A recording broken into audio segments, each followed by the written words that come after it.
ने फिर एक बार गाजा में कत्लेआम मचाना शुरू कर दिया है। खबर आ रही है इस बार इजराइल ने जो हमला किया है उसमें गाजा की चर्च को टारगेट किया गया। हमले में 3 लोगों के मारे जाने की खबर है और यही वजह है कि कदम कदम पर बेन्यामिन नेतन्याहू का साथ देने वाले अमेरिकी राष्ट्रपति डोनाल्ड ट्रंप अब भड़क उठे हैं। गाजा में नरसंहार देखकर ट्रंप का पारा हाई हो गया है। अब सवाल तो यह भी है कि आखिर इजराइल ने एक साथ 4 मोर्चे पर जंग क्यों छेड़ रखी है।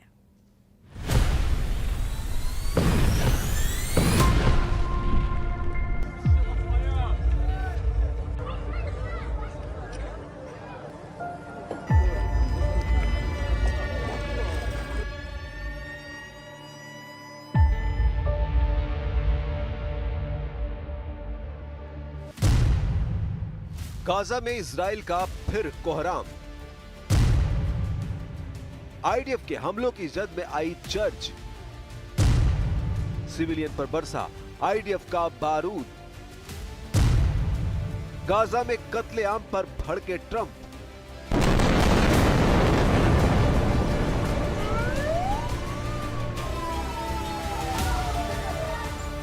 गाजा में तबाही का नया चैप्टर शुरू हो चुका है।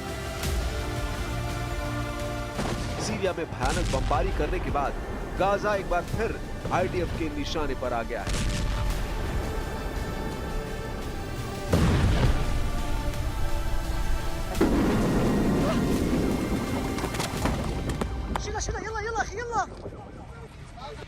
इन नए हमलों की चर्चा इसलिए हो रही है क्योंकि इस बार इजराइल के हमलों में गाजा की चर्च निशाना बनी है। यही वजह है कि कैथोलिक चर्च पर हुए इस धमाके ने पूरी दुनिया को हिला दिया है। दीर अल बलाह में मौजूद हॉली फैमिली चर्च गाजा की इकलौता कैथोलिक चर्च थी जो इजरायली टैंक शैली की चपेट में आ गई। इस चर्च में बुजुर्ग, महिलाएं और विकलांग लोग शरण लिए हुए थे। खबर है कि इजराइल के इस हमले में 3 लोगों की मौत हुई है जबकि 10 से ज्यादा लोग घायल हुए हैं जिनमें चर्च के पादरी फादर गैब्रियल रोमानेली भी शामिल हैं। यही वजह है कि कैथोलिक चर्च ग्रुप ने भी इस हमले की निंदा की है। दावा किया जा रहा है कि जिस वक्त यह हमला हुआ उस वक्त चर्च में 600 लोग मौजूद थे।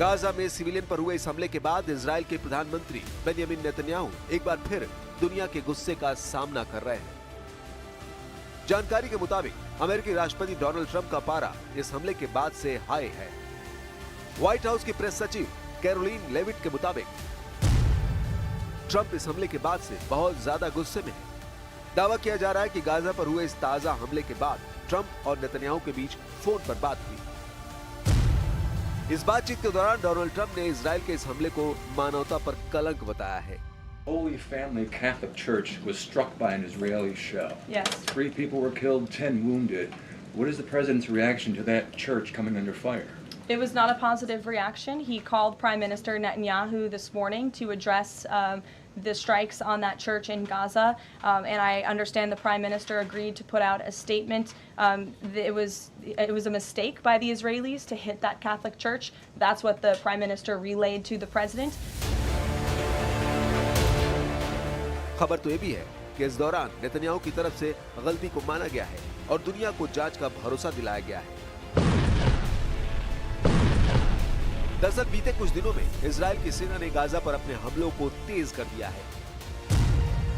आंकड़े बताते हैं कि 17 जुलाई को ही गाजा के अस्पतालों में 94 शव लाए गए। रॉयटर्स की रिपोर्ट के मुताबिक बीते 24 घंटे में 56 से ज्यादा नागरिक मारे गए हैं। गाजा के हेल्थ मिनिस्ट्री का दावा है कि अब तक इस युद्ध में 58,667 लोग मारे जा चुके हैं।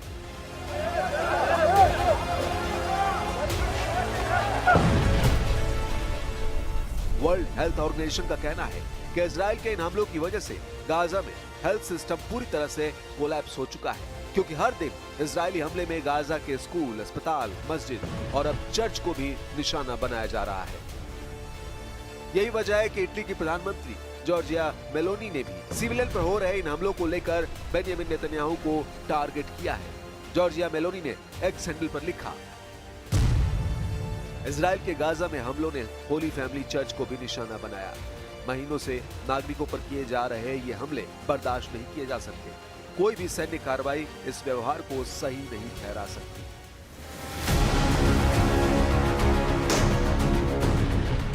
जंग की शुरुआत से ही इजराइल के प्रधानमंत्री इस बात का दावा कर रहे हैं कि उनकी सेना के टारगेट पर सिर्फ आतंकी ठिकाने हैं। लेकिन कड़वी सच्चाई ये भी है कि इजराइल की इस बमबारी में बेहिसाब आम लोगों की भी मौत हुई है। यानी इस जंग की कीमत सीधे तौर पर आम लोगों को चुकानी पड़ रही है। और इस बार जिस तरह से इजरायली बारूद की जंग में चर्च आया है, उसने दुनिया के बहुत बड़े धड़े को इजराइल के खिलाफ भड़का दिया है। इसे ऐसे समझा जा सकता है कि वेटिकन सिटी की तरफ से इसे सैन्य हमला बताया है। पोप लियो की तरफ से इस हमले को लेकर शोक व्यक्त किया गया है। जिस चर्च पर यह हमला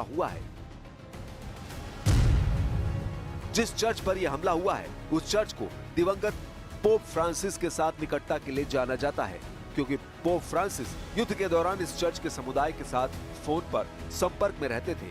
वे चर्च के पादरी और वहां शरण ले रहे लोगों से बात करते थे ताकि उनकी स्थिति का जायजा ले सके और उनका हौसला बढ़ा सके। ये चर्च गाजा के छोटे ईसाई समुदाय लगभग 1000 लोगों के लिए एक बेहद अहम शेल्टर हाउस था।